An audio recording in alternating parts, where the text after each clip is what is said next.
इमरान खान साहब को गिरफ्तार करने की तैयारी पकड़ ली गई है। साइफर तो है लेकिन उसमें वो नहीं लिखा हुआ जो इमरान खान कहते हैं या हम कहते हैं। तो उसका तो ओरिजिनल जो है वो वॉशिंगटन डीसी में हमारी एम्बेसी के पास है। उसका ओरिजिनल जो है वो फॉरेन ऑफिस के पास हमें यहाँ पे मौजूद है। मीडिया हाउसेस के ऊपर नवाज शरीफ साहब के दरमियान और खान साहब के दरमियान बैकडोर राब्तों के हवाले से कुछ प्रोपेगेशन हुई थी।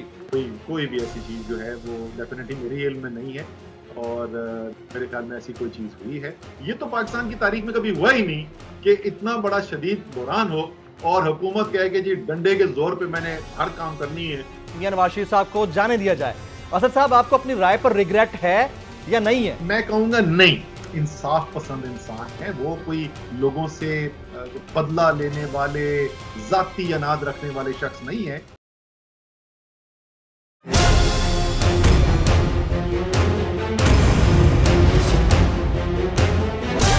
From the Islamabad studios of Bol Network, it's time for Jameel Farooqi on National Debate.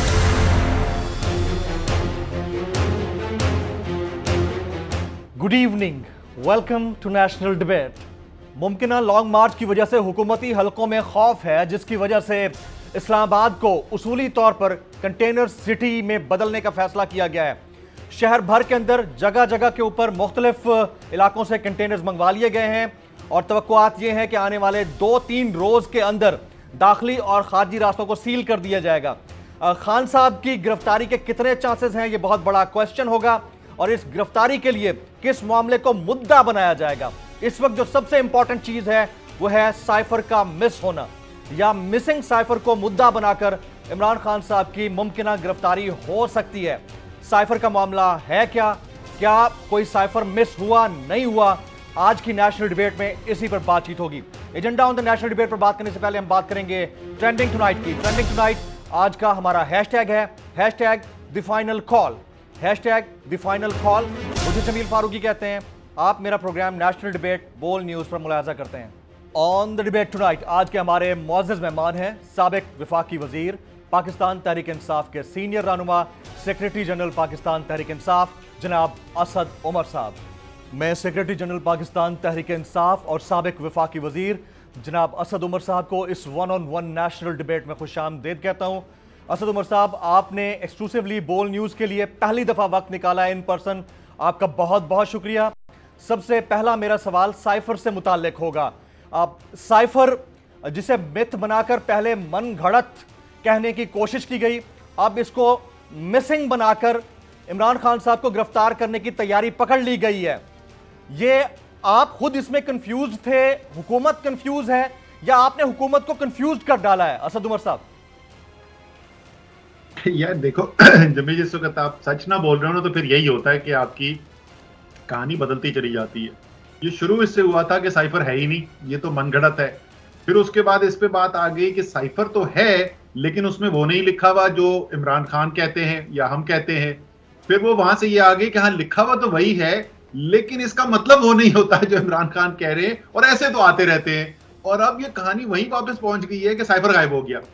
यार मैं एक मंतकी सवाल बड़ा आसान सा पूछना चाहता हूँ कि वजीर आजम शहबाज शरीफ आ गए, उन्होंने आके फौरन पहले चंद दिनों के अंदर एक मीटिंग कॉल की कौमी सलामती कमेटी की और उसका वाहिद टॉपिक जो था वो ये था साइफर। अब क्या कोई ये मानने को तैयार है कि उस मीटिंग से पहले उन्होंने अपने एसपीएम को बुला के ये नहीं पूछा होगा कि यार मेरे सामने जरा साइफर तो ला के रखो, मैं उसको पढ़ूं तो मीटिंग में जाने से पहले कि उसमें क्या लिखा है। वो उन्होंने ना पहले पूछा, ना मीटिंग में किसी से पूछा, ना किसी ने देखा और उन्होंने एक ओपिनियन फॉर्म कर दिया कि मतलब मजाक की भी इंतहा होती है। जो ओरिजिनल होता है साइफर का, अगर आप मुझे इजाजत दें जमील, वो जरा सा फॉर्म को पता होना चाहिए कि कैसे आया ये। वो वॉशिंगटन डीसी के अंदर मीटिंग हुई, पाकिस्तान और अमेरिका की रियासत के नुमाइंदे वहां पर बैठे हुए थे। ऑन रिकॉर्ड मीटिंग की, दोनों तरफ नोट टेकर्स थे। उन नोट टेकर्स ने जो मिनट्स लिए उस मीटिंग के, उसको एक कोडेड टेलीग्राम की शक्ल के अंदर पाकिस्तान फॉरेन ऑफिस पहुंचाया गया, जो एक नॉर्मल तरीकेकार होता है ऐसी चीजों का। वहां पे उसको ट्रांसक्राइब किया गया वापस बैक इनटू द मिनट और उसके बाद सर्कुलेशन लिस्ट के मुताबिक उसको शेयर कर दिया गया जी, जिसके अंदर एक सर्कुलेशन लिस्ट में प्राइम मिनिस्टर भी होते हैं। तो उसका तो ओरिजिनल जो है वो वॉशिंगटन डीसी में हमारी एम्बेसी के पास है, उसका ओरिजिनल जो है वो फॉरेन ऑफिस के पास हमें यहाँ पे मौजूद है। जो बाकी सर्कुलेशन लिस्ट में थे उनके पास गया है। हमने उसको डिक्लासिफाई करके स्पीकर नेशनल असेंबली को भेजा। स्पीकर नेशनल असेंबली ने chief justice supreme court of Pakistan के पास भेजा। यार इतने लोगों के पास अगर वो साइफर मौजूद है तो इमरान खान उसको लेके छुपा के करेंगे क्या? राइट असद उमर साहब, 9 और 10 अप्रैल की दरमियानी रात जो कुछ हुआ, हम खुद उसके आई विटनेस हैं। मुझ समेत कुछ मजीद एंकर्स थे जो उस वक्त प्राइम मिनिस्टर ऑफिस में मौजूद थे, प्राइम मिनिस्टर हाउस में जो कुछ हो रहा था उसको विटनेस कर रहे थे। साइफर के साथ इन्होंने जो कुछ किया है, जो एंकर्स के साथ किया, क्या इससे ये नहीं लगता कि ये हुकूमत बौखलाहट का शिकार है? असद साहब देखिए, ये जो हुआ बहुत ही बदकिस्मत पिछले 6 माह पाकिस्तान के गुजरे हैं कि सियासी पार्टीज का आपस के अंदर एक सियासी इख्तलाफ वो तो होता रहता है पाकिस्तान की तारीख के अंदर, लेकिन जो पिछले 6 महीने के अंदर हमने देखा जिस तरीके से मीडिया के ऊपर, जिस तरीके से एंकर्स को उठा के आपके साथ जो हुआ, ये किसी मुहज़्ज़म माशरे में हो सकता है? आपकी बात से इख्तिलाफ किया जा सकता है, मंतक और दलील से आपको गलत साबित किया जा सकता है, लेकिन उठाना, तशद्दुद करना, चैनल्स बंद कर देना, डायरेक्टर न्यूज ARY के जो उनके साथ किया गया, ये बहुत ही सोशल मीडिया के एक्टिविस्ट जो है भाई वो गलत हो सकते हैं, आप कानून के मुताबिक उन पे कार्रवाई कर ले, लेकिन मावराए कानून जो है जिस तरीके से किया गया, एक इंतहाई पाकिस्तान का मेरे ख्याल में एक डार्क चैप्टर है और अल्लाह ना करे कि आइंदा कभी ऐसे हमें देखने को मिले। असद साहब, आप मिसिंग डॉक्यूमेंट की तलाश में ज्यादा इंटरेस्टेड हैं या साइफर के जो कंटेंट्स थे उसको आप इन्वेस्टिगेट करने के लिए ज्यादा इंटरेस्टेड हैं बतौर सेक्रेटरी जनरल पाकिस्तान तहरीक इंसाफ? देखिए, जैसे मैंने कहा, साइफर तो बेतहाशा जगह पाकिस्तान के अहम तरीन दफ्तरों के अंदर मौजूद, उसकी एक कॉपी को ढूंढना जो है वो तो लामानी चीज है। तहकीकात, हुकूमत ने कहा है कि उसकी तहकीकात होनी चाहिए, बड़ी अच्छी बात है। हम तो पहले दिन से ये कह रहे हैं तहकीकात होनी चाहिए। देखें, कुछ हकायक हमारे सामने हैं, कुछ तज्जिया किया जा रहा है, लेकिन जब तक पूरी तफसील से तहकीकात नहीं होंगी उस वक्त तक कैसे पता चलेगा कि किसका तज्जिया दुरुस्त साबित हुआ और किसका तज्जिया गलत साबित हुआ। और इतनी अहम चीज पाकिस्तान की मुल्क की तारीख के अंदर हो तो ये तो मेरे ख्याल में कौम का हक बनता है कि उसकी जड़ तक, उसकी हकीकत तक पहुंचना चाहिए। और हम ये कहते रहे हैं कि जुडिशल कमीशन बने, उसके तहत तमाम जो भी जुडिशरी जो है जिस भी सिक्योरिटी एजेंसी से, इंटेलिजेंस एजेंसी से मदद हासिल करना चले वो जरूर करे, लेकिन हुकूमत की FIA की इंक्वायरी जो है वो कोई भी, हमें तो छोड़ें, कोई भी इंडिपेंडेंट जो है वो थर्ड पार्टी जो है नहीं मानेगी कि इसके अंदर कोई साफ शफाफ इंक्वायरी हो सकती है। असद उमर साहब, क्या साइफर डॉक्यूमेंट की लात थी वो उस वक्त के वजीर आजम यानी इमरान खान साहब के साथ शेयर की गई थी या उनसे छुपाई गई थी? क्योंकि इस हवाले से डिस्कशन या अफवाहें ज़बान ज़द आम हैं कि खान साहब को बर वक्त साइफर से मुतालिक आगाह नहीं किया गया। What's your take on this Asad साहब?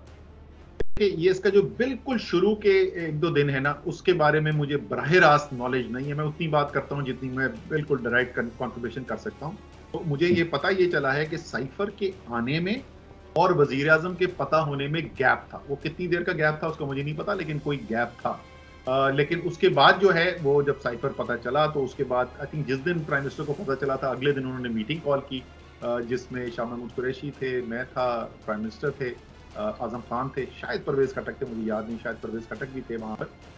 तो और उसमें लेकिन कुछ गैप था, वो कितनी देर का गैप था, कितने दिन का गैप था, उसके बारे में मुझे राइट। लेकिन असद उमर साहब, इल्जाम लगाने वालों ने तो यहां तक इल्जाम लगा दिया है कि इमरान खान साहब प्राइम मिनिस्टर ऑफिस छोड़ते हुए 2000 पानी की बोतलें अपने साथ लेकर गए थे।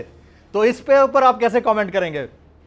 यार मैं अगर 6 महीने के बाद इनके पास शुरू पता नहीं कहां से हुए थे और अगर बात 2000 पानी की बोतलों पे आ गई है ना, तो मैं इनको तजवीज ये दूंगा कि जिस तरीके से वो मशहूर पंजाबी का लतीफा नहीं है कि चौधरी साहब फिर हारी मान लिये, तो यार फिर हारी मान लो अगर बात 2000 बोतलों पे आ गई। अच्छा, अब रिजीम चेंज प्रोसेस या रिजीम चेंज ऑपरेशन, उसमें बड़ी कंट्रोवर्सीज भी आई। एक कंट्रोवर्सी आपसे मुताल्लिक भी आई कि वजारत उज़्मा की ऑफर आपको भी थी, इस हवाले से आपने कहीं कोई बात भी की। तो मैं आपके मुंह से अब ये सुनना चाहूंगा या इसकी वजाहत चाहूंगा कि क्या ऐसी ऑफर आपको थी या ये सिर्फ अफवाह है जो गर्दिश करती रही? असद साहब, मैं इसको बहुत दफा एक्सप्लेन कर चुका हूं। देखें जी, कोई ये किसी का आइडिया जरूर था, सीनियर लोग थे, फौजी नहीं थे, सियासतदान नहीं थे जिन्होंने मुझसे ये बात डिस्कस की थी और मेरे बारे में नहीं था। वो ये था कि जी को 3 नाम दे देते हैं, उसमें से एक नाम आपका भी दे देते हैं कि अगर ये एक्सेप्टेबल हो, बट किसी सूरत में पीटीआई माइनस इमरान खान जो है वो सिफर है। और ये बिल्कुल बेवकूफ़ी की बात है। इसी कॉन्टेक्स्ट में मैंने कहा था, ये -1 के उसमें कॉन्टेक्स्ट में मुझसे सवाल पूछा गया था। और मैं तो अब ये कहूंगा कि सिर्फ पीटीआई नहीं, पाकिस्तान की जमहूरियत इमरान खान के बगैर जो है ना वो नामुकम्मल है और लामानी। चलें, आप जो कहते हैं हम उसकी बात के ऊपर यकीन कर लेते हैं, लेकिन जरा अब आपकी कारकर्दगी से मुतालिक बात कर रहे हैं। आप शायद पाकिस्तान तहरीक इंसाफ के वो वाहिद उम्मीदवार थे जिनके ऊपर इमरान खान साहब ने 8 साल तक सियासत की कि इनसे बेहतरीन मुआशी कैंडिडेट जो मईशत को संभाल सकते हैं वो हमारे पास नहीं हो सकते। लेकिन आपको 8 महीने भी नहीं चलने दिया गया बतौर वजीर खजाना। क्या वाकई आप डिलीवर नहीं कर पा रहे थे या फिर आपको चलने नहीं दिया गया? असद साहब, उसके अंदर ये इतना तो बिल्कुल दुरुस्त है, दो चीजें तो बिल्कुल हुई तो कोई इनकार नहीं किया जाता। एक, पाकिस्तान का बदतरीन बैरूनी बहरान है वो हमें मिला। आखिरी 3 माह जो हमारे आए, मतलब इतनी आप सोचें कि कितनी ज्यादा तनज़्ज़ुली आई थी कि वो जो पहला साल था नवाज शरीफ हुकूमत का, इसहाक डार वजीर खजाना थे, तो पूरे उससे जो आखिरी साल था उसमें पूरे साल में सिर्फ $2.5 अरब का बैरूनी खसारा था। हमारी जब हुकूमत आई, वजीर आजम इमरान खान बने, तो पिछले 3 माह जो उसके थे उसमें औसत खसारा जो है $2.1 अरब था। मतलब इतना बड़ा बहरान था कि जिसकी इंतहा कोई नहीं है। मुझे अभी तक याद है, हफीज पाशा बहुत हमारे पाकिस्तान के माने हुए मईशत के एक्सपर्ट हैं, फॉरेन फाइनेंस मिनिस्टर भी रह चुके, वो उसी जमाने में आए हुए थे। पीएम हाउस में मीटिंग हो रही थी तो वो उन्होंने इमरान खान को कहा कि मुझे समझ नहीं आती असद को रात नींद कैसे आती है, इतने बुरे हालात इसने इनहेरिट किए हैं। तो एक तो जाहिर है कि जब आप मुश्किल से गुजर रहे होते हैं, मुश्किल फैसले कर रहे होते हैं, तकलीफ होती है, तो वो कोई अवाम में मकबूलियत की चीज नहीं होती। दूसरे हमने फैसले किए जिससे बड़े बड़े माफिया कार्टेल जो है वो भी नाराज हुए। तो कॉम्बिनेशन उसकी थी। लेकिन मुझे अभी तक ये याद है कि जिस दिन ये हुआ था, आपको अगर याद हो तो इसकी अनाउंसमेंट मैंने की थी ट्वीट के साथ। बैठा प्राइम मिनिस्टर के साथ और उसके बाद फैसला हुआ और फिर मैंने ट्वीट किया, फिर मैंने प्रेस कॉन्फ्रेंस की, रात को काशिफ अब्बासी के साथ प्रोग्राम किया। तो काशिफ ने ये कहा कि यार ये बताएं कि आप ये कह रहे हैं कि डेफिनेटली सूरत हाल उससे बेहतर है जहां 8 महीने पहले आपको मिली थी, और मैंने आधा शुमार के साथ उसको प्रूव किया था। तो फिर अगर आप सैकड़े मार रहे थे तो कप्तान ने बदल क्यों दिया? मैंने कहा नहीं यार, आप ये क्यों कह रहे हैं सैकड़े मार रहे थे? आप ये भी कह सकते हैं कि कभी 30, कभी 40, कभी 50 भी हो जाता था। कप्तान कह रहा है यार मुझे सैकड़े चाहिए तो मैं और बेहतर खिलाड़ी लेके आता हूँ। एंड में यार पाकिस्तान की बेहतरी करनी है, इमरान खान उम्मीद है पाकिस्तान की, उस उम्मीद को पूरा करना है। कौन किस कुर्सी पे बैठा हुआ वजारत की, उससे क्या फर्क पड़ता है? असद साहब, खान साहब जो है वो बार बार कह रहे, कहा कि एक एक कैंडिडेट को तोड़ने के लिए, खासतौर पर खान साहब की वफाक में हुकूमत गिराने के लिए 20 से 25 करोड़ फीकस अदा किए गए और ये पैसा कैश में दिया गया। आपकी नजर में बतौर सेक्रेटरी जनरल पाकिस्तान तहरीक इंसाफ, आपके पास क्या इंफॉर्मेशन है कि इतनी भारी तादाद में पैसे का आना और फिर लोगों का खरीदा जाना, ये पैसा आ कहां रहा था, वो भी कैश की सूरत में? असद साहब देखिए, ये तो बिल्कुल आप दुरुस्त है। जो सिंध हाउस के अंदर हुआ वो भी लोगों ने देखा, सहाफियों ने भी देखा, मेरियट के अंदर क्या हो रहा था वो भी देखा गया, किस तरीके से कराची से फ्लाई करके पैसा लाया गया वो भी देखा गया। और हमारे अपने लोग जो नहीं बिके, जिनको ऑफर्स हुई थी, उनके हमें बराह रास्त पता है कि कितनी रेट की ऑफर हो रही थी और कौन कर रहा था। तो पैसा तो यार जमील हराम का इतना ज्यादा है कि उस पैसे में से कोई 1, 2, 5 अरब लुटा देना जो है, बाकी सैकड़ों अरबों को बचाने के लिए, वो कोई गैर कोई मंतकी इन्वेस्टमेंट नहीं है, सरमायाकारी नहीं है। अभी आप देखें ना, अभी क्या हुआ, नैब ऑर्डिनेंस जब खत्म किया, तकरीबन 1100 अरब रुपए के करप्शन के केसेस उड़ गए और उसके नतीजे आप देख रहे हैं, रोजाना बरी हो रहे हैं लोग, रोजाना केसेस खत्म हो रहे हैं। तो उस थोड़ी सी सरमायाकारी से बड़ा जबरदस्त रिटर्न मिला। असद साहब, अब हैं पेशावर में और दीगर जगहों पर पाकिस्तान तहरीक इंसाफ के अराकीन से हल्फ बर्दारी की गई, यानी उनसे हलफ लिया गया, और वो भी हकीकी आज़ादी मार्च से चंद दिन पहले। हो सकता है एक आध दिन में इसकी अनाउंसमेंट भी हो जाए कि फाइनल डे क्या होगा लॉन्ग मार्च का। इस हलफ लेने की वजह क्या थी? क्या आप लोगों को मिसट्रस्ट है कि लोग मार्च में शिरकत नहीं करेंगे या लॉयल नहीं रहेंगे, या वजह कुछ और है? असद साहब नहीं, देखिए वो ओथ टेकिंग हो क्या रही है, वो हलफ ये नहीं दिया जा रहा कि आप जो हैं वो ईमानदार रहेंगे या पार्टी के साथ रहेंगे। हलफ ये लिया जा रहा है कि ये जो हम तहरीक चला रहे हैं ये सिर्फ एक जुबानी बात कहने के लिए पाकिस्तान की हकीकी आज़ादी के, ये सियासत नहीं हो रही है, ये एक हकीकी आज़ादी की तहरीक है। और मैं इसको इसी जज्बे के साथ इस तहरीक के अंदर हिस्सा लूंगा कि मैंने पाकिस्तान को एक हकीकी तौर पर आज़ाद मुल्क बनाना है, जैसे पाकिस्तान के 22 करोड़ अवाम देखना चाहते हैं, जैसा अल्लामा इकबाल का ख्वाब था, जैसी पाकिस्तान के लिए कायदे आज़म ने जुस्तजू की। तो ये हलफ उसका हो रहा है, ये हलफ इसके ऊपर नहीं है कि मुझे तुम्हारी बात पे यकीन नहीं है। इसलिए सब पब्लिक में एक तासुर है जो बड़ी तेजी से तकवीयत पा रहा है। तासुर क्या है? वो तासुर ये है कि कोई बैकडोर शायद राब्ते हो रहे हैं और उसके नतायज के इंतजार में फाइनल कॉल को मजीद आगे बढ़ाया जा रहा है। क्या आप इस तासुर की नफी करेंगे या आपकी नजर में ऐसा ही है, कुछ बैक एंड पे चल रहा है? असद साहब नहीं, ऐसा नहीं है। वो की अपनी प्लानिंग है। देखिए, पहले तो वो बहुत अरसे तक कोशिश ये करते रहे क्योंकि सामने वाज़े नजर आ रहा था कि किस तरीके से पाकिस्तान की तबाही हो रही है, और वो मईशत की तबाही जो है उसकी बुनियाद जो है वो सियासी अदम इस्तेहकाम है। जो जिस दिन अदम एतमाद की तहरीक लाई गई वज़ीर आज़म के खिलाफ, उस दिन से शुरू हुआ, और इसकी तो हम बाकायदा आदाद शुमार के साथ सेमिनार्स के अंदर बता चुके हैं कि किस तरीके से उस दिन से आपका अदम एतमाद की जो तहरीक आई, आपका गैर इस्तेहकामी आई के अंदर, और वो बढ़ती चली गई, उससे निकल नहीं रही है। और उम्मीद यही थी कि हुकूमत भी जो है फैसला साज, जितने भी वो लोग, वो इदारे जो फैसलों के ऊपर अंदर असरअंदाज हो सकते हैं, उनको भी ये नजर आएगा और वो फिर ये फैसला करेंगे कि किसी एक पार्टी के लिए नहीं लेकिन मुल्क की बेहतरी के लिए कोई रास्ता निकाला जाए, एक जल्दी इलेक्शन किया जाए, बिकॉज इसके बगैर इस सियासी बहरान को करने का तरीका कोई नहीं। आप जितनी मर्जी ताकत इस्तेमाल कर लें, उस ताकत से ये बहरान बोतल में बंद होता हुआ तो नजर आ सकता है, लेकिन खत्म नहीं हो सकता, और उससे और ज्यादा गैर यकीनी सूरत हाल पैदा होगी, उससे और ज्यादा अफरा तफरी फैलने का अंदेशा होगा। लेकिन क्योंकि वो नहीं हो रहा है, दूसरी तरफ से अब प्रेशर कप्तान पे ये आता जा रहा है कि तो पाकिस्तान दलदल के अंदर धंसता चला जा रहा है, अगर आप अभी एक्ट नहीं करेंगे तो ये तो शायद बहुत देर हो जाए और फिर कोई भी ना यहाँ से रिकवरी कर सके। तो वो सारे फैक्टर्स को बैलेंस करते हुए कप्तान जो है वो आगे की तैयारी कर रहे हैं, और अब उनको ये लगता है कि शायद बहुत ज्यादा देर तक इसको मौखर नहीं किया जा सकता। असद साहब, ऐसा कौन सा लंबा मैच है, इतने अरसे से तैयारी हो रही है और आपने 50 से जायद जलसे कर डाले, लोगों को मोबिलाइज किया, चैनलाइज किया, ग्रास रूट लेवल से अपनी मूवमेंट को आगे बढ़ाया, लेकिन उसी पब्लिक की आप लोगों से तवक्कुआत भी हैं, और तवक्को ये है कि फाइनल कॉल का जल्द ऐलान कर दिया जाए। तो इसमें ताखीर आपको नहीं लगता कि आपकी कॉज को मजीद डैमेज कर सकती है, डेंट पहुंचा सकती है? असद साहब, अच्छा, इसके अंदर ये बहुत सारे लोगों का ये ख्याल है, लोग ये कहते हैं, बट मैं आपको बताऊं कि जब ये शुरू हुआ था ना, और सबसे पहले तो 10 अप्रैल की रात को जिस वक्त निकली अवाम, तो वहां पे लोगों ने देखा कि किस तरीके से कोई लीडर, कोई कॉल नहीं, कुछ नहीं, खुद ही अवाम अपने जज्बे के साथ बाहर निकल आई। और रमजान के महीने में जो जलसे हुए हैं वो पाकिस्तान की तारीख के सबसे बड़े जलसे हो रहे थे तमाम शहरों के अंदर, और रमजान में हो रहे थे। तो उस वक्त भी लोगों का ये ख्याल था कि यार ये जो है इमरान खान की, और ये जो अवाम का जज्बा है, ये तो 2-4 हफ्ते से ज्यादा नहीं सस्टेन किया जा सकता, तो जो भी करना है फौरन की जाए।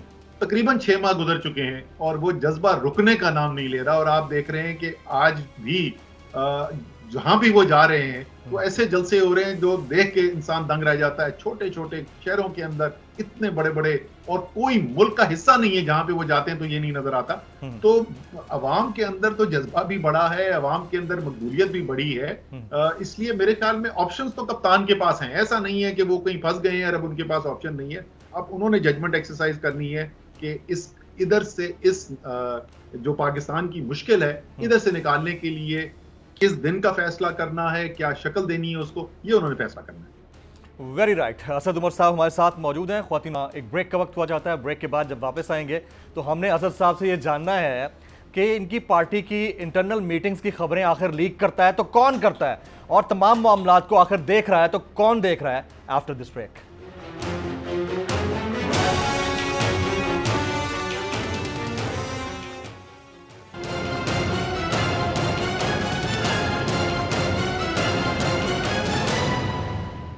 Welcome back. मैं सेक्रेटरी जनरल पाकिस्तान तहरीक इंसाफ जनाब असद उमर साहब को इस 1-on-1 नेशनल डिबेट में एक बार फिर से खुश आमदेद कहता हूं। असद साहब, ब्रेक से पहले मैं एक सवाल छोड़ के गया था, उसका जवाब तो मैं आपसे बाद में लेता हूं। पहले ये फरमाइए कि कुछ दिन कबल मीडिया हाउसेस के ऊपर नवाज शरीफ साहब के दरमियान और खान साहब के दरमियान बैकडोर राब्तों के हवाले से कुछ प्रोपेगेशन हुई थी। आप उन खबरों की तस्दीक करेंगे या वो जो प्रोपेगेशन थी वो फेक थी आपके मुताबिक?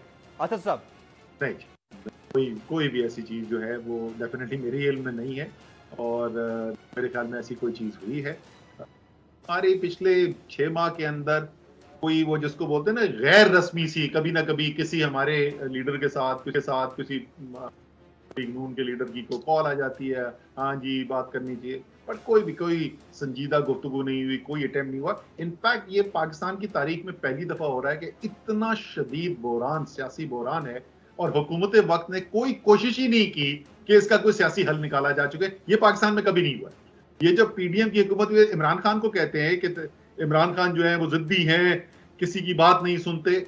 जिस वक्त पीडीएम का पहला यहाँ पर धरना हुआ और जनाब फजलुर रहमान जो हैं वो आए यहाँ पर, इतने दिन यहाँ पर इस्लामाबाद में बैठे, तो ना सिर्फ उनको बैठने की इजाजत दी गई, इमरान खान ने ये भी कहा सीडीए चेयरमैन से कि जाओ पूछो, कोई पानी वाला की तो जरूरत नहीं है। और उसके बाद हमारी बाकायदा उनके साथ मुज़ाकरात, पीएम की टीम के साथ अकरम दुरानी साहब के घर पे वो मुलाकात होती थी। मैं भी उस हुकूमत की टीम का हिस्सा था और पूरी बातचीत हुई हमारी और उसके बाद वो डिसएंगेजमेंट हुई। ये तो पाकिस्तान की तारीख में कभी हुआ ही नहीं कि इतना बड़ा शदीद बहरान हो और हुकूमत कहे कि जी डंडे के जोर पे मैंने हर काम करनी है और अगर इसके लिए मुझे जमील फारूकी को पकड़ के उस पर भी तशद्दुद करना पड़े तो मैं वो भी करूंगा। वो तो ठीक है सर, अब यही चाहिए, कभी जमील फारूकी को पकड़ लो, कभी किसी और को पकड़ लो, लेकिन अब कुछ बातें हैं जो आपको भी पकड़नी चाहिए। आई मीन अब पाकिस्तान तहरीक इंसाफ की पार्टी की इंटरनल मीटिंग्स की बातें कौन लीक करता है, ये बहुत बड़ा क्वेश्चन है। और आप क्या इस हवाले से कंसर्न है या नहीं है? कौन लीक करता है? ये बहुत अच्छा सवाल है, बहुत अच्छा सवाल है। आज मुझे सुबह मैं बताता हूँ, फवाद चौधरी ने ये बताया हमें कि एक खास तौर पे उन्होंने साहबी का नाम लेके बोला कि सब उनके पास इंफॉर्मेशन आती है। मैंने उनसे पूछा कि कहाँ एजेंसी से उनके पास आती है या कोई हमारे शुरका में से आती है? उन्होंने कहा शुरका में से आती है। मैंने उनसे पूछा कौन है? उन्होंने कहा ये नहीं पता मुझे। ये बहुत ही अफसोसनाक बात है कि इस किस्म के सीनियर लेवल के ऊपर भी लोग बैठ के जो बात अंदर कमरे में बाहर जाके, जैसे मैंने कहा आज ही ये इशू आज सुबह रेज हुआ था और भाई अफसोसनाक है। और ये भी मैं बात बताऊं कि ये इसलिए भी अफसोसनाक है कि जो सूरत हाल है वहां पे अगर आप कोई मजबूत काम भी करने की कोशिश कर रहे हैं ना तो उसको भी सैबोटाज करने वाले बहुत बैठे हुए। तो अगर अंदर की खबर निकल जाएगी और वो दूसरे सहाफियों के पास और दूसरे एजेंसियों के पास और दूसरे सियासी पार्टियों के पास जाएगी तो आप अगर कोई मजबूत भी कोशिश कर रहे होंगे कि हालात बेहतर करने के लिए, वो भी सैबोटाज हो जाएगा। सदर मुमलिकत रज़वी साहब ये चाहते हैं कि पीटीआई दीगर सियासी जमातों के साथ बैठे, टेबल टॉक करे। क्या पाकिस्तान तहरीक इंसाफ मसालिहत की इस कोशिश पर उनको अप्रिशिएट करेगी और आप चाहते हैं कि आप पीपल्स पार्टी और पीएमएलएन समेत बाकी जमातों के साथ मुज़ाकरात के लिए बैठे हैं? असद साहब देखिए, सदर साहब तो जो है वो अपनी जो ओहदा है पाकिस्तान के सबसे बड़े आईनी ओहदे पे रियासत के सरबराह हैं, तो वो तो अपनी जिम्मेदारी पूरी कर रहे हैं और उनको भी नजर आ रहा है जिस तरह बाकी पाकिस्तानियों खतरात पैदा हुए हैं और उनकी भी ख्वाहिश है बाकी पाकिस्तानियों की तरह कि इधर यहाँ से कोई हल निकाला जाए, कोई सियासी हल निकाला जाए। तो बात जो उन्होंने की वो उनके मनसब की तो बिल्कुल रिफ्लेक्शन है और वो अपनी, जैसे मैंने कहा, अपने हलफ जो उन्होंने उठाया उसका हक अदा कर। जहां तक बातचीत की बात है, ये कोई 4 महीने से हम कह रहे हैं, मैं कुछ 50 इंटरव्यूज के अंदर ही कह चुका। तो देखिए, हमारे ख्याल के अंदर इस बहरान से निकलने का वाहिद हल जो है वो एक फ्रेश इलेक्शन, ये नहीं कि इमरान खान को वजीर आजम बना दें, वो vote of confidence null and void दोबारा कर दें, हुकूमत तरीके इंसाफ को दें, फ्रेश इलेक्शन कराएं, साफ शफाफ कराएं, जो भी जीत के आता है वो अपने मैंडेट के साथ काम करे। अगर किसी के पास, और ये भी मैं बार बार कह चुका हूं, अगर किसी के पास कोई और सियासी आइडिया है तो वो भी आप बता दें, लेकिन हमारे ख्याल में ये वाहिद हल है। और अगर हुकूमत कल ऐलान करती है कि हाँ जी हम भी इस नतीजे पे पहुंचे हैं कि पाकिस्तान को इस सियासी बहरान से निकालने का बेहतरीन हल एक नया इलेक्शन है, फ्रेश इलेक्शन है, तो उस इलेक्शन के लवाजमात के लिए बिल्कुल साथ बैठा जा सकता है और बातचीत की जा सकती है। राइट, इलेक्शन यानी मुमकिन आम इंतखाबात के ऊपर आपका कमेंट डिटेल में मैं बाद में लूंगा, लेकिन मरियम नवाज शरीफ साहिबा की उस प्रेस कॉन्फ्रेंस की तरफ लाना जरूर चाहूंगा जिसमें उन्होंने कहा कि पिछले 3.5 साल में उनका पासपोर्ट रखा गया, उनकी आज़ादी सल्ब की गई और इसका हिसाब और जवाब वो गुज़िश्ता हुकूमत यानी खान साहब की हुकूमत यानी खान साहब से लेना चाहती हैं। आप इसके ऊपर रिस्पॉन्ड करना चाहेंगे असद साहब? देखिए, हम जो है ये फैसले जो हैं ये अदालतें फैसले करती हैं और जो अदालत फैसला करती है, चाहे हमें पसंद हो या ना पसंद हो, हम उसको तस्लीम करते हैं। जब हम हुकूमत में थे जब भी हम तस्लीम करते थे, और जब हम ऑपोजिशन में हैं जब भी हम तस्लीम करते। इतना बड़ा फैसला जो स्पीकर की रूलिंग को ओवरटर्न किया, जिसकी वजह से हुकूमत चली गई, हमने उसको भी तस्लीम कर लिया। तो अगर उनको ये सवाल पूछना है तो वो अदालत से जरूर पूछें। जिस अदालत से उनको पासपोर्ट मिला है, यही अदालत इनको पासपोर्ट पहले भी दे सकती थी। अब तो ये इनका सवाल जो है वो अदालत से बनता है, इमरान खान की हुकूमत से नहीं बनता।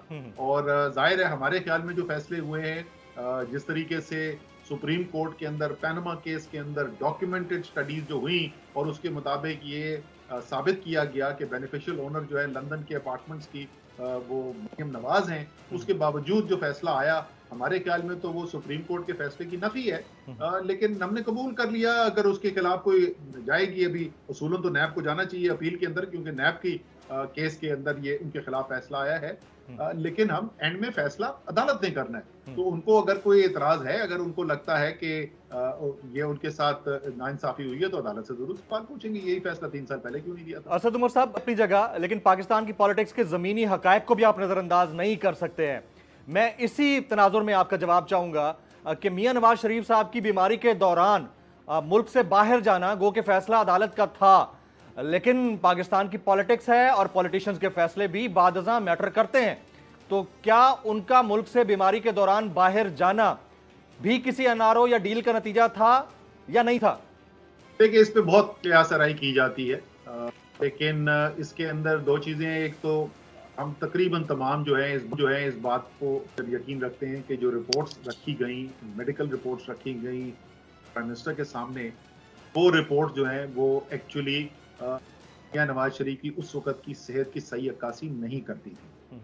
लेकिन फैसला जो है उन रिपोर्ट्स की बुनियाद पे आखिर में इमरान साहब ने बतौर आज़म और काबीना ने, हम सब ने मिल कर लिया।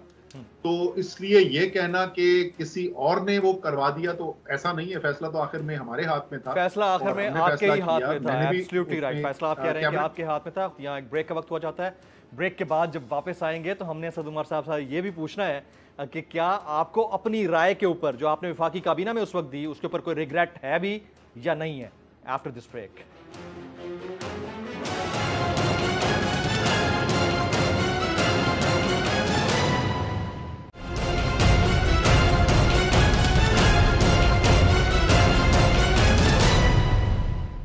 Welcome back. मैं असद उमर साहब को एक बार फिर से खुशामदीद कहता हूं। ब्रेक से पहले सवाल छोड़ के गया था, फेडरल कैबिनेट में असद उमर साहब ने राय दी थी कि मियां नवाज शरीफ साहब को जाने दिया जाए। असद साहब, आपको अपनी राय पर रिग्रेट है या नहीं है? देखिए, मैं कहूंगा नहीं। ये जाहिर है, वो ऐसा लगता है क्योंकि वो बाद में जैसे ही जहाज पे चढ़े, अल्हम्दुलिल्लाह वो लग रहे थे कि तंदुरुस्त हैं। अल्लाह ताला उनको सेहतियाब रखे। लेकिन लंदन से भी उनकी जितनी भी एक्टिविटीज हैं, वो हैरिड्स में शॉपिंग करते हुए बड़े अच्छे हशाश बशाश नजर आते हैं, बाकी घूमते फिरते रहते हैं। तो ये तो यकीनन हमारा, जैसे मैंने पहले कहा था कि हमारा यकीन ये है, हमारा मानना ये है कि वो जो रिपोर्ट्स प्रेजेंट की गई, जिनकी बुनियाद पर हमारे डॉक्टर्स ने अपनी राय कायम की, वो रिपोर्ट जो है वो रिफ्लेक्ट नहीं करती थी रियलिटी को। लेकिन अगर वो रिपोर्ट सामने हो, अगर वाकई में उनकी जान को खतरा हो, तो मेरे ख्याल के अंदर इमरान खान ने और हम एडवाइस दी और इमरान खान ने फैसला किया, वो दुरुस्त फैसला था। इमरान खान जो है वो एक इंसाफ पसंद इंसान है। वो कोई लोगों से बदला लेने वाले, जाती अनाद रखने वाले शख्स नहीं है। और इसलिए मेरे ख्याल में जो उनकी एक अच्छाई है अंदर की शख्सियत की, वो उस फैसले के अंदर भी नजर है। असद साहब, खान साहब को तकनीकी बुनियाद नाअहल करार देने का ऑप्शन खारिज अज़ इम्कान करार नहीं दिया जा सकता। अगर ऐसा कुछ होता है, खासतौर पर तोशाखाना नाअहली रेफरेंस पर महफूज फैसला आपके खिलाफ आता है, तो आप ज़हनी तौर पर तैयार हैं? कुछ भी हो सकता है। जी देखिए, एक तो पहली बात यह है कि ये टेक्निकल नॉकआउट की बहुत बात की जाती है, लेकिन मसरत के साथ इस वक्त कोई टेक्निकल बुनियाद भी नहीं है। कोई कानून के अंदर गुंजाइश ही नहीं है इमरान खान की डिस्क्वालिफिकेशन की, अभी तक जो केसेस आए गए हैं। लेकिन फैसले जो है, इलेक्शन कमीशन ने जो हमारी मुनक़िबा फंडिंग रिपोर्ट के बाद जो रिपोर्ट में लिखा, वो हमारे ख्याल के अंदर कोई उसके अंदर गुंजाइश नहीं थी कानून के अंदर। उसके बावजूद उन्होंने वो फैसला लिखा। तो क्या ये खारिज अज़ इम्कान है? नहीं है। ये मुमकिन है कि वो करें। हमारी पिटीशन तैयार है। अगर किसी भी इस किस्म का कोई नेगेटिव आती है तो अगले दिन सुबह जो है वो पिटीशन हाई कोर्ट में होगी, और हमें बिल्कुल इसमें यकीन है कि वो जजमेंट जो है हाई कोर्ट जो है सस्पेंड कर देगा, क्योंकि वो बिल्कुल खारिज, वो जो है गैर कानूनी फैसला होगा। असद साहब, ये तो तय है कि 2022 में नहीं होते हैं, अगर 2023 में होते हैं तो भी आपकी दो डिमांड्स हैं जो अभी तक पूरी नहीं हो सकी और होती हुई नजर भी नहीं आती। पहली ईवीएम है, दूसरा ओवरसीज पाकिस्तानियों के वोट का हक। अगर ये दोनों पूरी नहीं भी होती तो भी आप इलेक्शन में जाएंगे या इलेक्शंस का बायकॉट करेंगे असद साहब? नहीं, ये तो किसी सूरत में इलेक्शन तो नहीं हम छोड़े। बहुत बड़ा पाकिस्तान की आवाम के साथ ज्यादती की गई है कि इलेक्ट्रॉनिक वोटिंग मशीन का जो पूरा आइडिया था, जिससे धांधली जो होती है इलेक्शंस के अंदर, उसके अंदर बहुत ज्यादा कमी लाई जा सकती थी। अगर आप जुडिशल कमीशन जो बना था हमारे धरने के बाद, उसकी आप रिपोर्ट पढ़ें 2013 के इलेक्शन के बारे में, और उन्होंने जो तजावीज दी थी, तो उनके तज्जिए के अंदर जो ज्यादातर चीजें थी, जो जिस तरीके से धांधली की जाती है इलेक्शन में, वो ईवीएम के आने से खत्म की जा सकती है। तो वो बड़ी ज्यादती हुई पाकिस्तान के साथ, और उससे भी ज्यादा बड़ी ज्यादती की गई इंटरनेट वोटिंग के ऊपर। पाकिस्तान के बाहर मुकीम पाकिस्तानियों का ये आईनी हक है। सुप्रीम कोर्ट डिसीजन दे चुका है, और आज नहीं, आज से कई साल पहले डिसीजन दे चुका है। और जिस तरीके से उसको डिले किया गया, उसका भी एक तो आजकल हर चीज जो है इमरान खान के खौफ की वजह से होती है। अब इधर इलेक्शन नहीं कराते मुल्क के अंदर, क्योंकि इमरान खान बहुत मकबूल है। ओवरसीज पाकिस्तानी को हक इसलिए नहीं मिल रहा वोट डालने का, इमरान खान उनमें बहुत मकबूल है। तो ये हुई तो बहुत बड़ी ज्यादती है, और इंशाल्लाह ताला तहरीक इंसाफ की हुकूमत आएगी तो इन दोनों चीजों के ऊपर फौरी दोबारा काम शुरू करेगी। लेकिन इलेक्शन नहीं छोड़ेंगे। इसी इलेक्शन कमीशन के नीचे और इसी रूल्स ऑफ द गेम के तहत अभी हमने 20 बाई इलेक्शन लड़े हैं। पंजाब में 75% सीटें जीती हैं, और कराची में NA 245 बाई इलेक्शन लड़ा है। तमाम पार्टीज एक तरफ और अकेली तहरीक इंसाफ के ज्यादा वोट थे। तो इंशाल्लाह ताला इलेक्शन तो नहीं छोड़। आसिफ साहब, इसी इलेक्शन कमीशन नीचे जीतना तो इटसेल्फ ये एंडोर्समेंट है कि आप जीत तो बहरहाल रहे हैं, चाहे चीफ इलेक्शन कमिश्नर यही रहे, तो फिर फर्क क्या पड़ता है? फिर अगर ये होंगे भी तो भी आप इलेक्शंस में जाएंगे, यानी आप का जो मुतालबा है वो कोई इतना बड़ा मुतालबा नहीं है, आप ये कहना चाह रहे हैं? ये हमारा मुतालबा जो है वो था, वो रहेगा, और इलेक्शन कमीशन जो है वो बिल्कुल जानिबदार हो गया। अभी आखिरी दो अपॉइंटमेंट जो हुई हैं वो तो राजा रियाज एज अपोजिशन लीडर के साथ हुई है, तो मजाक है ना बिल्कुल जमहूरियत के साथ। और उससे पहले जो है सिंध के जो मेंबर हैं उनके खिलाफ जुडिशल कमीशन के अंदर रेफरेंस पड़ा हुआ है। चीफ इलेक्शन कमिश्नर का बायस हमारे ख्याल में बार बार, एक दफा नहीं बार बार खुलकर सामने आ चुका है। तो इलेक्शन कमीशन जो है वो जानिबदार है, और इसमें तब्दीली होनी चाहिए अगर आप साफ शफाफ इलेक्शन कराना चाहते, और हमारा मुतालबा वही है। मैं तो ये कह रहा था आप कुछ भी कर लें, इलेक्शन छोड़ के हम जाने वाले नहीं। असद साहब, मजहबी इत्तेहादियों राब्ते कर रहे हैं, असद कैसर साहब ने राब्ता किया शिरानी साहब से, तो क्या आप माजी के अपने सियासी कज़न यानी डॉक्टर ताहिरुल कादरी साहब से भी राब्ता कर रहे हैं कि इस हकीकी आज़ादी मार्च में उनको भी शामिल किया जाए एक पावर फैक्टर के तौर पर? असद साहब जी देखिए, वो तो अगर उसके अंदर लॉन्ग मार्च के अंदर साथ आते हैं या नहीं वो एक अलग बात है, लेकिन हमारा बहुत सारे इश्यूज के ऊपर स्टैंस जो है वो नुक्ता नज़र तहरीक है वो मिलता जुलता है। जो ये अभी जुलाई के जो बाई इलेक्शन पंजाब के हुए थे, उससे पहले मैं गया भी था उनके पास, जो सेक्रेटरी उनकी पार्टी के साथ मुलाकात भी की थी, और उनके भी कुछ गिले थे, बड़े जायज़ गिले थे। उनके मॉडल टाउन की इन्वेस्टिगेशन के आगे जैसी प्रोग्रेस होनी चाहिए थी, देखने को नहीं मिली। होते हुए जिस तरीके से ये था, लेकिन जैसे मैंने कहा कि कौम की जो कौमी मसाइल हैं उसके ऊपर ज्यादातर इश्यूज के अंदर बहुत यगानगत पाई जाती है। अब असद साहब, डार डॉर्नोमिक्स या पाकिस्तान के इकोनॉमिक हिटमैन इसहाक डार साहब की पाकिस्तान में प्रेजेंस तो अपनी जगह पर है, बहरहाल उनके आते ही पेट्रोलियम प्राइसेस कम हुई हैं। आपको नहीं लगता कि आपका महंगाई का जो बयानिया था उसको वो डेंट पहुंचा सकते हैं, आपकी कॉज को मजीद हिट कर सकते हैं?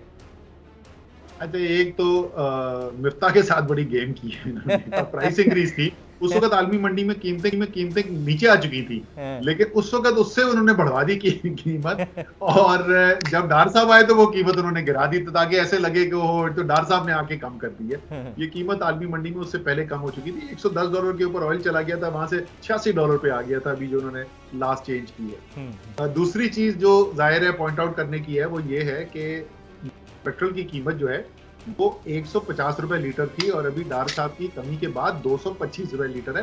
75 रुपए लीटर अभी भी महंगा है। लेकिन जो दूसरी इन्होंने गेम की है वो की है रुपए के साथ। आपने देखा होगा आखिरी 2-3 हफ्ते जो है मिफ्ता के, तो वो रोज रुपया गिर रहा था, वो 215 से 240 पे पहुंच गया और डार साहब वापस आए तो वापस 225 पे आ गया, अभी भी 225 पे है। दोबारा मैं ये याद दिलाऊंगा, जिस दिन ये साजिश शुरू हुई, तरीके अदम एतमाद जमा कराई गई, उस दिन 178 रुपए का डॉलर था। आज जो है ये इंप्रूवमेंट के बाद 225 रुपए का है, यानी 47 रुपए उसकी कदर में कमी आई है इस 6 माह के अरसे के अंदर, जो पाकिस्तान की तारीख में कभी नहीं हुआ। तो आगे दिखाने को एक हद होती है गेम्स खेलने की। आपको पता है इन्होंने भी अफरात ज़र के साथ किया कि अफरात ज़र भी कम हो गया। अच्छा, वो इतना उसमें तब्दीली आई, मैंने जैसे ही देखा, हमारी जिंदगी गुजरी है नंबर को देखते हुए, मैंने कहा यार ये तो नामुमकिन है, हो ही नहीं सकता। तो मैंने हमारा जो एक एक्सपर्ट है उसको फोन किया, मैंने कहा यार इसको मुज़म्मिल जरा ढूंढ, इसको इसमें कहीं ना कहीं इन्होंने डंडी मारी है। पता चला कि पाकिस्तान के अवाम जो है इस वक्त सरापा एहतजाज है, लिटरली लोग जो है आंसू उनके आ गए आंखों के अंदर, जो बिजली के बिल आ रहे हैं। जो इस हफ्ते के अफरात ज़र का उन्होंने डेटा रिलीज किया, उसके मुताबिक बिजली की कीमतों में पिछले साल की निस्बत 45.6% कमी आ गई। तो इस किस्म से आप खबरें तो लगवा सकते हैं, लेकिन ये कोई लोगों की जिंदगी में तो फर्क नहीं पड़ेगा ना। राइट। असद उमर साहब, अगर खान साहब जीत जाते हैं, दोबारा वजीर आजम बन जाते हैं, असद उमर साहब खान साहब की काबीना के वजीर खजाना होंगे या कुछ और होंगे? वो खान साहब जो हैं वो टीम खिलाएंगे जो उनके ख्याल में पाकिस्तान के लिए उन हालात के मुताबिक बेहतरीन परफॉर्मेंस करेगी, और यही असल इंपॉर्टेंट चीज है। मैंने आपको पहले भी प्रोग्राम में कहा, उससे क्या फर्क पड़ता है कौन किस कुर्सी पे बैठता है, ये कुर्सी पे नहीं भी बैठता। ये जो कुर्सी पे बैठने के लिए आए हैं ना, वो जमील कभी भी मुल्क के लिए कोई बड़ा काम नहीं कर सकते। बिल्कुल, बहुत बहुत शुक्रिया असद। पाकिस्तान तहरीक इंसाफ के सेक्रेटरी जनरल, साबिक वफाकी वजीर, आपने वक्त निकाला एक्सक्लूसिवली हमारे लिए। ख्वातीन हज़रात, आज की नेशनल डिबेट में इतना ही। जमील फारूकी को नेशनल डिबेट से इजाज़त दीजिएगा।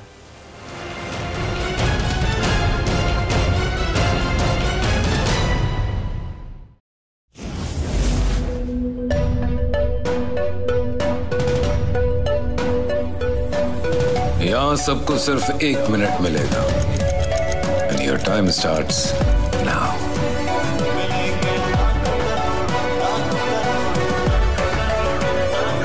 लाखों करोड़ों बस 1 मिनट में।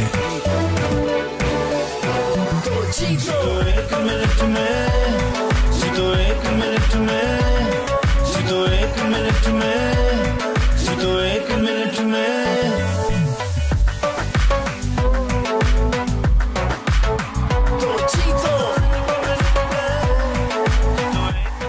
जीतो 1 मिनट में, बुध और जुमेरात शाम 7 बजे, सिर्फ बोल एंटरटेनमेंट पर। सबसे ज्यादा व्यूज, सबसे ज्यादा रील्स और सबसे ज्यादा रेटिंग के साथ बोल अब भी नंबर 1 पोजीशन पर बरकरार। अगर आपको हमारी ये वीडियो पसंद आई हो तो आप लाइक पे जरूर क्लिक कीजिएगा। सब्सक्राइब करें और बेल दबाएं ताकि कोई खबर रह न जाए।